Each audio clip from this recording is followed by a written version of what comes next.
Siapa di sini yang kadang udah ngerasa produktif banget, udah bikin to-do list di setiap paginya, tapi setiap malam pas final check masih ada aja kotak kosong yang belum ke checklist. Jujur aja aku pun juga masih kayak gitu kadang. Banyak orang kok yang bilang, kamu tuh kurang bisa atur waktu tahu, kamu tuh harusnya lebih rajin, lebih disiplin, jangan buang-buang waktu.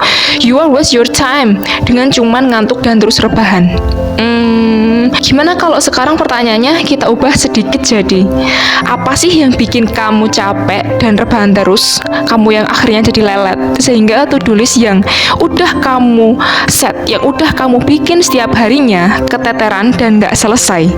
Ikuti video aku sampai akhir biar kita sama-sama tahu jawabannya. Hai, aku Aralin, selamat datang di video keempatku dalam series Aku dan Kedamaian. Time management is not enough yet.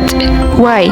Because you need energy management tuh. Ya, energy management, pengelolaan energi. Untuk mempermudah pemahaman terkait pengelolaan energi, aku bakal figurin ke sebuah cerita. Ada nih dua karyawan di perusahaan X, misalnya si A dan si B.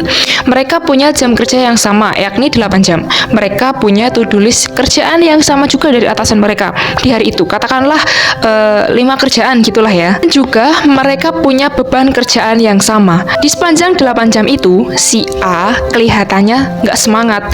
Dia drain, dia bahkan ngantuk terus di meja kerjanya. Kerjaan dia akhirnya jadi nggak maksimal dan lelet.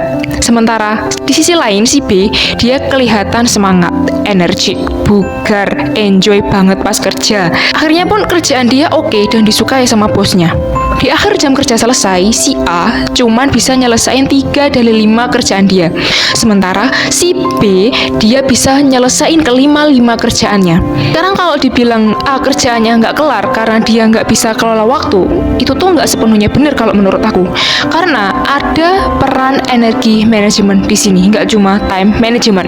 Energi manajemen adalah cara kita mengatur, menjaga, dan mengelola energi baik itu mental, fisik, dan emosi supaya bisa diaplikasikan energinya itu secara maksimal ke hal-hal yang jadi prioritas utama kita. Kalau soal time management, aku yakin kalian pasti udah familiar banget kan pastinya. Langkah-langkah seperti set alarm, set time blocking, set reminder di HP. Tapi untuk sebuah disiplin dan konsistensi, kita tuh perlu yang namanya positif energi yang besar, nggak cuma time management. Aku pernah baca sebuah artikel, apa ya judulnya ya, aku lupa sih karena udah lumayan lama banget bacanya. Di artikel itu tuh bilang kalau salah satu tanda kita tidak memiliki kemampuan pengelolaan energi yang baik adalah kita tuh mudah banget ngerasa drain energi. Contohnya nih ya, di pagi hari waktu bangun tidur, harusnya kan tubuh kita itu bugar karena semalaman tubuh kita itu dalam proses recovery. Tapi kenapa justru rasanya bangun tidur malah makin lemas dan capek banget? Nah, itu adalah sinyal dari tubuh bahwa, hey, kamu tuh nggak ngelola energi dengan baik loh sayang. Energi manajemen yang buruk itu tuh umumnya berasal dari kita nih yang kurang bisa menempatkan energi dan antusiasme kita dengan baik. Misalnya nih, kurang tidur karena scrolling sampai jam 2 pagi. Ngaku siapa? Overthinking ke sesuatu yang bahkan belum terjadi. Jain hal-hal yang nggak penting, tetapi itu tuh bisa ngabisin banyak energi kita. Terus terlalu banyak ngasih to-do list harian tanpa mikir, nanti bisa maksimal nggak ya aku selesainya? Atau bahkan kita nggak kasih tubuh kita jeda waktu, break time, buat bisa recharge dan pulih seutuhnya. Adanya cuma kerja terus. Sebenarnya masih banyak ya contoh hal-hal lain yang jadi pemicu pengelolaan energi yang buruk. Kalau kalian mau sebutin, tulis aja di kolom komentar. Nanti pasti aku baca satu-satu. Pasti ada pertanyaan. Kalau tadi udah disebutin hal-hal yang membuat pengelolaan energi kita jadi buruk, terus gimana caranya kita buat mulai ngatur dan ngelola energi nih? Aku udah rangkum jadi beberapa poin di sini. Ya, oke lah, bagus kok buat aku dan kalian terapin ke depannya. Beberapa pun juga udah aku terapin di kehidupanku sehari dan it's work. Sama, jaga banget kualitas tidur kalian. Banyak banget yang nyepelein soal tidur. Padahal tubuh itu tuh penting banget buat tubuh, pikiran, dan jiwa kita recovery. Mungkin orang-orang punya jam tidur beda-beda, oke, aku terima itu. Tapi setidaknya kita bisa pastikan kualitas tidur kita benar-benar bagus. Seenggaknya kalau kamu nggak bisa ngandelin kuantitas 8 jam sehari, pastiin tidur kamu itu berkualitas.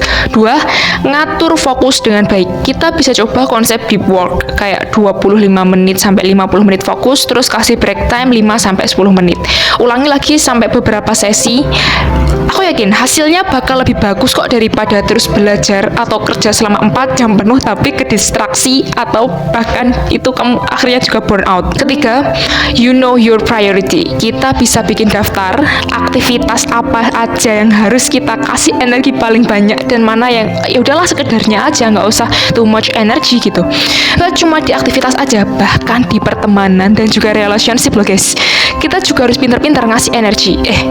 Kayaknya kalau dibahas soal energy management ke relationship kayaknya asik deh. Oke, aku planning di video kedepannya. Keempat, jaga mood kamu. Kadang energi habis bukan semata-mata karena kerjaan, tapi karena emosi yang nggak terkendali dengan baik. Kita kelola emosi dengan baik.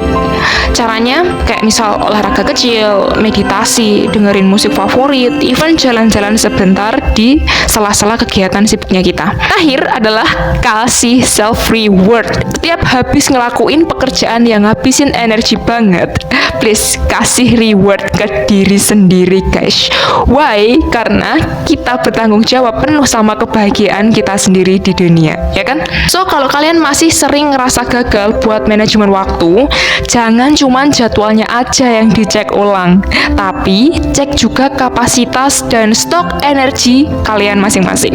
Karena percuma sih kita punya 24 jam tapi energi kita banyak kebuang untuk hal-hal yang not our priority. Ingat, kita itu manusia bukan robot. Kita punya jiwa dan kita punya emosi. Manusia nggak cuma butuh buat atur waktu, tetapi juga tenaga, pikiran, dan hati. Aku juga masih belajar kok, so yuk belajar bareng. Karena aku jamin energi manajemen yang baik bakal bikin hidup kita jauh lebih tenang dan damai. Aku Oralin, sampai jumpa di video aku selanjutnya. Bye!